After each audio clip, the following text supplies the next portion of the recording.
Com esse vídeo, nós vamos começar a tratar dos sucessivos governos, né, que passaram pelo país, de Vargas, ainda nos anos 30, nós vamos falar rapidamente, até o fim do regime militar, da ditadura militar. Nós vamos discutir, destacando pontos importantes de política, contextualizando na grande discussão sobre o Brasil.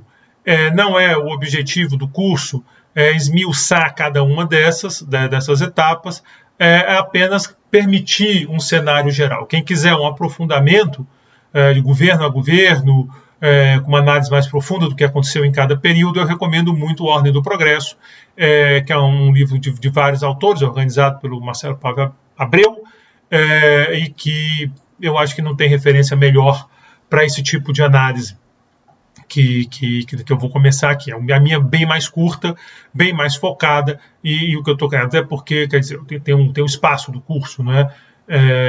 Então, esse não é um curso de história, ele é um curso de economia focado no Brasil. Então, não é história da economia brasileira, é um curso. Então, eu não posso entrar tanto nos detalhes de cada governo. Eu quero manter o grande painel, a visão geral do que foi esse período que eu vou chamar do desenvolvimento, do nacional desenvolvimentismo do Brasil, né, que eu estou chamando disso, o grande período nacional desenvolvimentista, que na verdade sempre começa um pouco antes, né, mas está lá em Vargas, vai crescendo e colapsa nos anos 80, e depois, com o fim do governo militar, começa uma virada na política econômica. Então, o governo militar segue, sim, a estratégia nacional desenvolvimentista, claro que com diferenças em relação ao que vinha antes, mas a grande estratégia, nós vamos ver, assim, a ruptura da política não significou uma ruptura da ideia do governo proativo,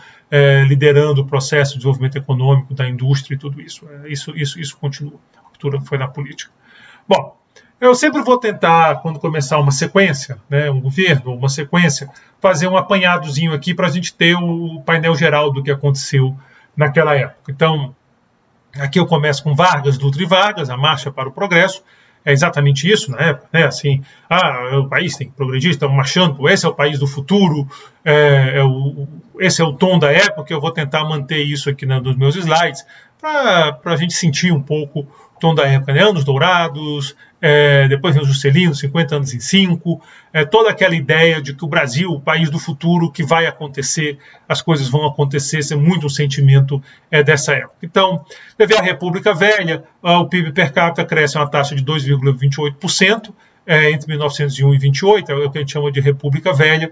29 e 31, nós temos uma grande depressão, e aí nós temos queda do PIB per capita. Depois começa o período Vargas, propriamente dito, 32, 37, onde um grande crescimento do PIB per capita, né, 5,51%, é muito alto nesse período aí de 5 anos. E aí, a partir de 38, você tem outra inflexão, o crescimento fica estagnado. Calma, vamos falar sobre isso, eu só quero dar o painel geral. E aí depois, quando termina... Aqui lembrando, tem uma guerra nesse meio, a Segunda Guerra Mundial está nesse intervalo. E aí depois tem o próprio golpe em 37, né? 37 tem uma opção de eventos políticos, e aí vem esse outro período de menos crescimento, até que depois da guerra, né, o Vargas é deposto, você volta a ter... a democracia no Brasil volta a acontecer, a eleição do presidente Dutra, com uma taxa de crescimento também bem forte. E aqui nós já temos o IGP, que é o Índice Geral de Preços, que até hoje está aí, o GPDI, o GPM, bem alto, diga-se de passagem, hoje em dia, dando aí até bem mais alto do que esses valores, batendo 30% em 12 meses, meio assustador. Mas o IPCA, que é o nosso índice oficial de inflação, ele só aparece nos anos 80. Então, durante esse período não existia IPCA. Eu não posso trazer para vocês aqui o IPCA, porque ele não existia. Então, eu estou trazendo o IGP, que volta a dizer, o IGP não é o índice de preço ao consumidor, quer dizer, que mede bem o nosso custo de vida como consumidor. Ele é geral, ele inclui preços no atacado, e ele inclui também preços da construção civil. Então, essa é a diferença. Ele tem um preço ao consumidor, o IPC, ele tem um preço no atacado, o IPA, e ele tem o Índice Nacional da Construção Civil, INCC. Dessa composição, o maior peso é para o atacado, é 60%, essa composição, realmente eu não vou saber informar se nessa época qual era a composição, mas hoje é assim que é feito. Então, mas claro que quem faz a série tenta manter uma certa consistência para a série fazer sentido. Então, a partir de 46, eu vou começar também a dar uma medida de inflação para vocês terem uma ideia das duas coisas, como é que andava a inflação, como é que andava o crescimento da economia. Também depois eu vou começar a botar PIB per capita, que é para...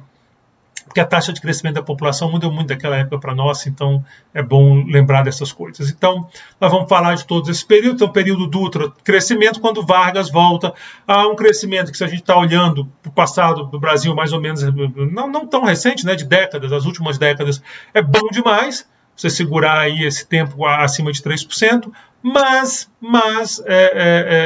se comparar, por exemplo, com o Dutra menor ou com outro período de Vargas. Então, foi um crescimento menor com mais inflação no segundo governo Vargas. Não é à toa que deu tanta confusão lá, né? O país crescimento, tem mais inflação, a turma começa a reclamar.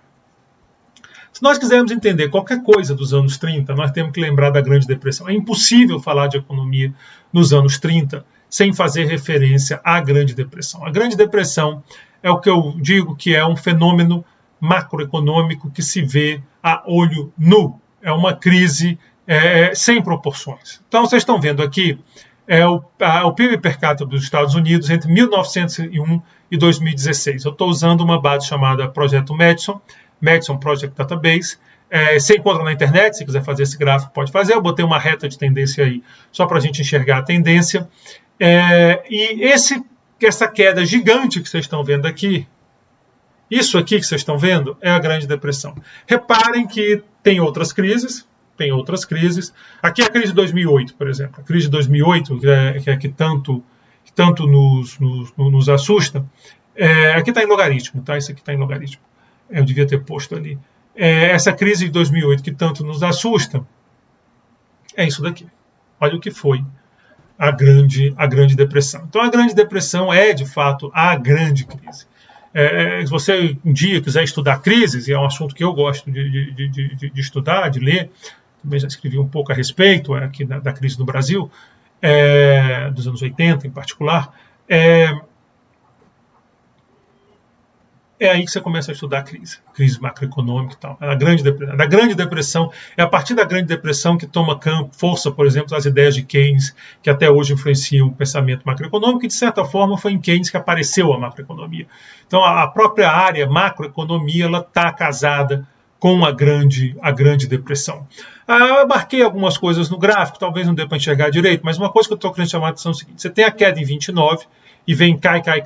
A economia só vai voltar a ter o mesmo PIB de 29, daí essa linha reta, em 1937. Só em 37 a economia volta a ter o PIB per capita, o nível de renda médio do que tinha em 1929. Isso é uma Grande Depressão. Ela vem aqui para baixo e só em 37 ela volta. Se eu pegar a tendência, quer dizer, nesse período eu deveria estar crescendo, claro que não necessariamente nessa tendência, aqui eu não quero refinar muito, só voltou em 42 para a tendência. 42 já na guerra. Inclusive há quem diga que por causa da guerra. Porque a guerra gerou demanda, a visão keynesiana, de que a Grande Depressão está relacionada à falta de demanda, e outros, uma visão mais neoclássica, de que com a Guerra Mundial um monte de restrição criadas pelo New Deal foram retiradas. Por exemplo, em relação a trabalho, em relação a conluio de empresas que foi facilitado. Isso tudo saiu de cena pelo esforço de guerra, né? A questão das greves, piquete e tal, e isso acabou acabando a Grande Depressão. Então você vai ter pessoas, você vai ter economistas que dizem que a economia americana saiu da Grande Depressão por causa do New Deal, e você vai encontrar outros que dizem que a economia americana saiu da Grande Depressão apesar do New Deal. Não é o objetivo do nosso curso discutir as causas da Grande Depressão. É só entender que foi um super terremoto, um tsunami gigante macroeconômico, e que, claro, que não ia deixar. Os Estados Unidos naquela época não tinham a relevância no mundo que ele veio a ter depois, somente depois da Segunda Guerra Mundial, mas já era um papel importante, já era uma economia com peso gigante no mundo, já era, de certa forma, até a economia líder. Então, não estou falando de uma grande crise que aconteceu numa economia fora do eixo central da economia mundial. Não. de novo, os Estados Unidos talvez vai ter seu auge depois da guerra. Eu falo talvez, porque sabe Deus o que vem pelo futuro, embora pareça que dificilmente ele volta a ter aquela hegemonia que ele teve depois da guerra, mas aqui ele já tinha uma força grande para abalar o mundo, né? Isso abalou o mundo, você vai encontrar grandes depressões em vários países europeus. Você vê que o Brasil teve a queda, né, no período ele cai, embora depois a gente cresça muito bem, obrigado. Né? Então a gente cresce aqui, quer dizer, os Estados Unidos até 37 estava patinando. Claro que ele cresce, mas é porque tinha caído antes. Aqui não, a gente tem a nossa queda, depois a gente volta. A coisa vem bem. Então aqui é só para vocês visualizarem o tamanho do que foi a Grande Depressão. Alguns números. Em 1929, o PIB per capita americano foi de 10.543, usando dólares de 2011, né, o equivalente a 10.543 em valores de 2011, na época muito menos, claro.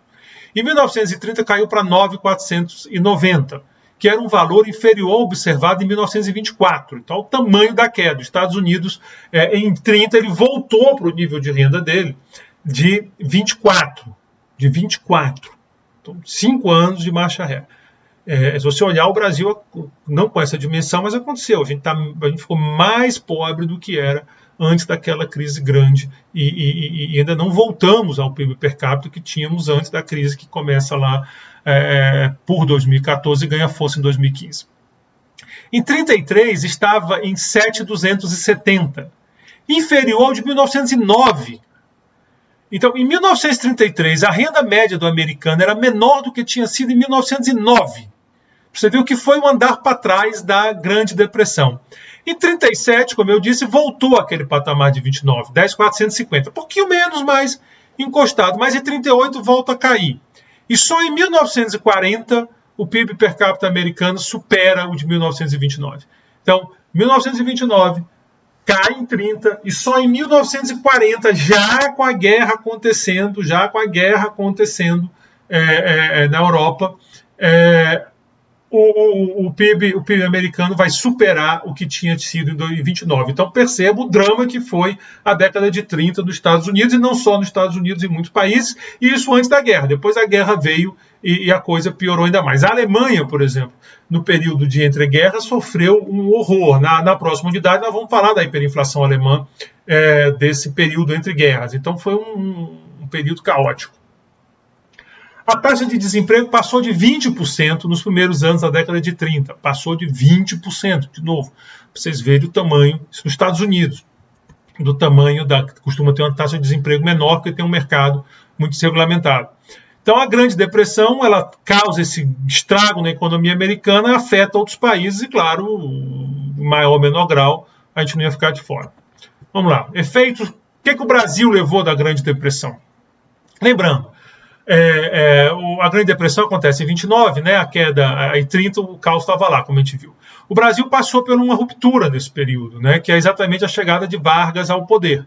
Então nós temos uma ruptura, foi um golpe, eu quero chamar de revolução, tem o nome que vocês quiserem, mas foi um processo de ruptura, chegou Vargas e depois nós tivemos uma série de outras rupturas que acabou transformando Vargas num ditador até a deposição dele em 45. Então o ambiente político brasileiro era muito tenso quando vem essa pancada gigante na nossa economia.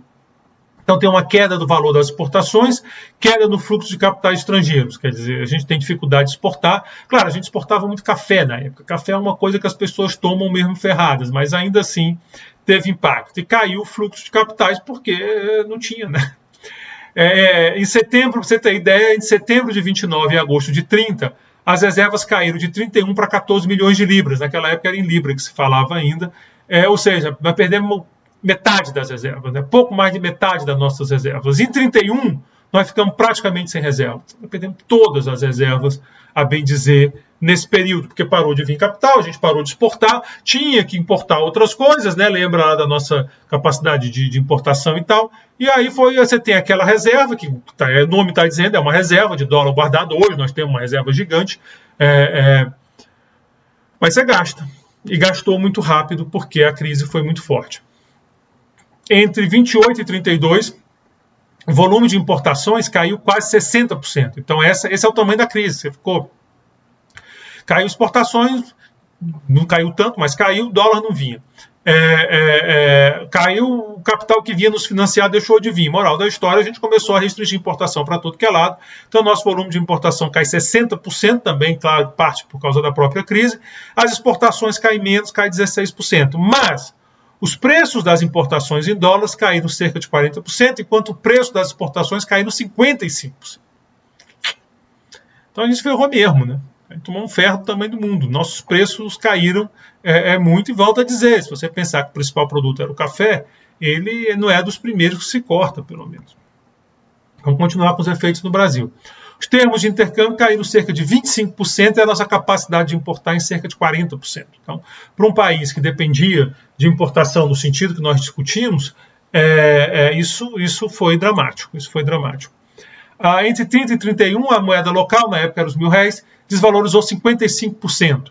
De forma que em 1931 o governo monopolizou o câmbio, então acabou, agora só quem negocia câmbio é o governo, então, ele controla o mercado de câmbio. Eu falei para vocês, isso acontece repetidas vezes na nossa história, o governo vai lá e assume o mercado de câmbio, exatamente para controlar o acesso aos dólares, para usar os dólares de acordo com a concepção do governo.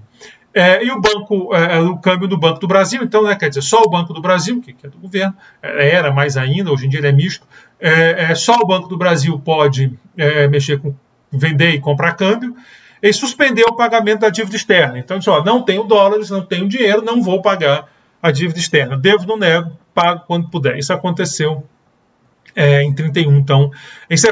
Insisto, isso é junto com Vargas chegando ao poder. Junto com a virada, na grande virada política brasileira, o fim da República Velha e o começo de Vargas, que vai chegar depois no Estado Novo. Então, é uma virada econômica, não só econômica, mas também política, né? Quer dizer, na virada política, essa crise muito grande. O governo Vargas respondeu ao choque externo com política fiscal, muito embora a sistematização de tudo isso nos modelos de oferta e demanda, que nós comentamos, e SLM, só vai aparecer bem depois, mas na intuição, Vargas já tinha feito isso. Ficou famosa a queima de café, então, com a dificuldade de exportar, aquele café estava acumulando, isso estava matando o setor, então queima o café para pelo menos não ter esse excesso todo de oferta. Eu botei 2 vezes, tão importante que foi, estou brincando, foi porque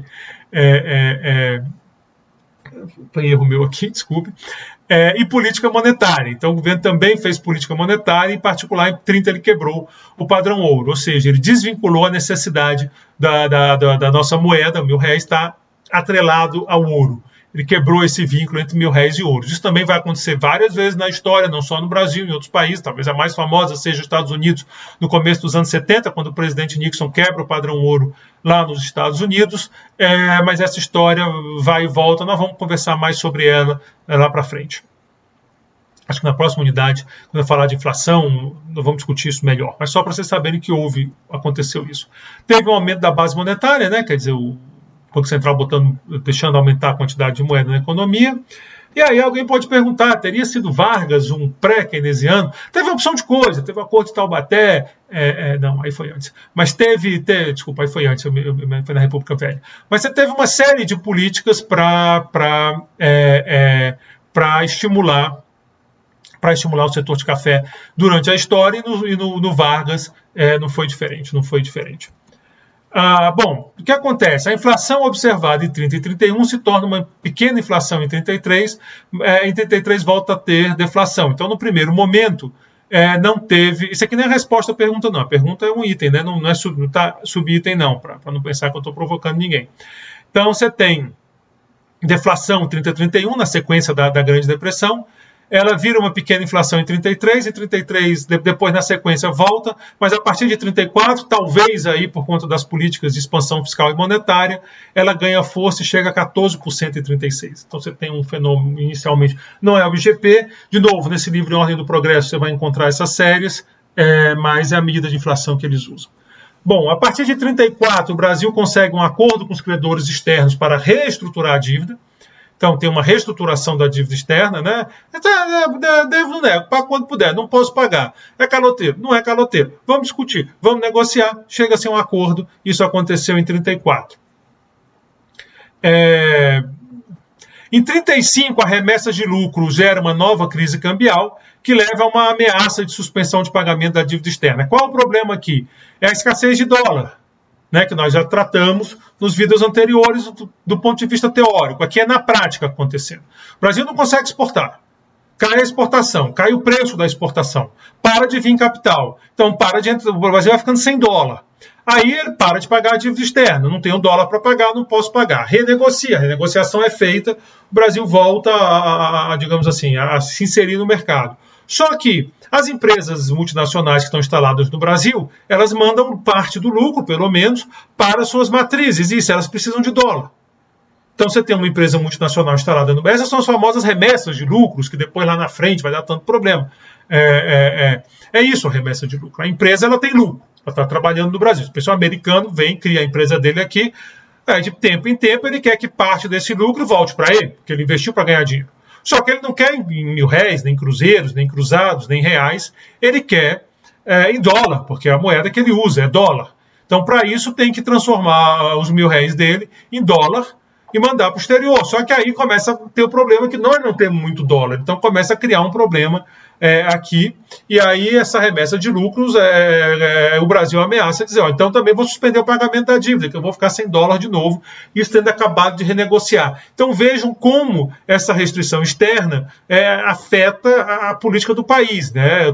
Essa volta aqui, quer dizer, o curso mesmo é no pós-guerra. Nós estamos fazendo essa volta só para colocar algumas peças, para vocês irem enxergando o tamanho dos problemas. Controle de câmbio e a política para o café reverteram a crise cambial. Quer dizer, então o governo controlou o câmbio, a política de café acaba conseguindo reverter um pouco da crise, né, porque o café traz dólar, e permitiram o relaxamento das políticas de controle da importação, visando a atração de investimento estrangeiro. Então deu para relaxar um pouco isso, buscando. Em meados da década de 30, o Brasil começou uma aproximação comercial com a Alemanha. Bom, de novo, vamos lembrar do que nós estamos falando. Nós não estamos falando da Alemanha da Angela Merkel. Nós estamos falando da Alemanha nazista.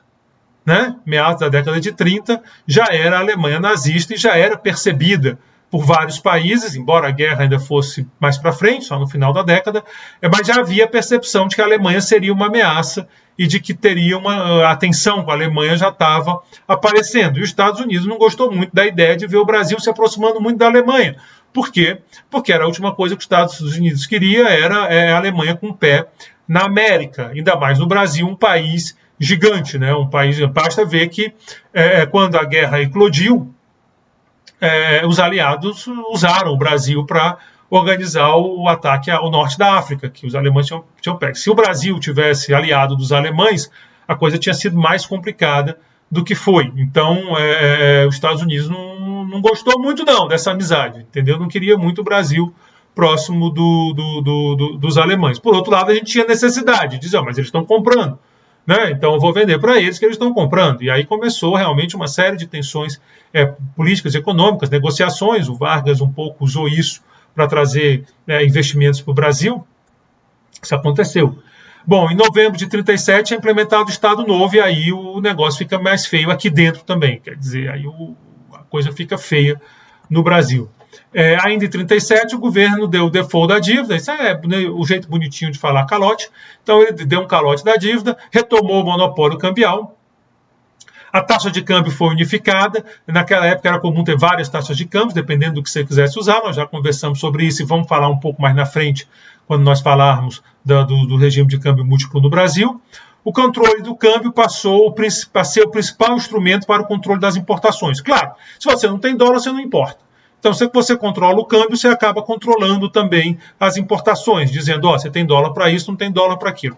Ah, mas eu compro as coisas nos Estados Unidos sem dólar. Não, você precisa de dólar. Você está usando seu cartão, ótimo, realmente você não pega em dólar, mas tem uma operação sendo realizada lá dentro da tua empresa de cartão, de troca de dólar, porque o vendedor americano ele recebeu dólar.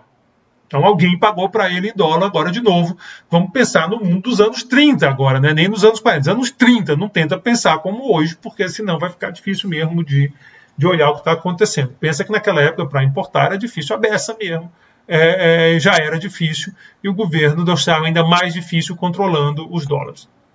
Bom, a questão econômica, a cada passo havia a questão econômica estava atrelada aos interesses geopolíticos, né? Porque vinha se aproximando da guerra, a tensão na Europa crescendo, e então isso começou a ser também a questão econômica. Quer dizer, o Brasil, ele é aquele país que está com problema com o resto do mundo. A gente está dando calote em dívida, a gente está reclamando que o dólar está saindo para pagar remessa de lucro, não está legal e tal, eu preciso do dólar, eu quero ter indústria, mas eu não tenho dólar porque eu não consigo importar. Então o nosso problema econômico aqui passa pelo resto do mundo. Por outro lado, tem uma tensão política muito grande e o governo do Brasil, na época o Vargas, começa a juntar as coisas, do tipo quem diz, bom, eu talvez não precisasse fazer tanto negócio com a Alemanha se... E aí começa a negociação. Então, esse temor, aqui tem termos, mas é temor, dos Estados Unidos com a aproximação do Brasil com a Alemanha, começou a trazer os Estados Unidos aqui para perto. Então é aí que você tem a missão Aranha.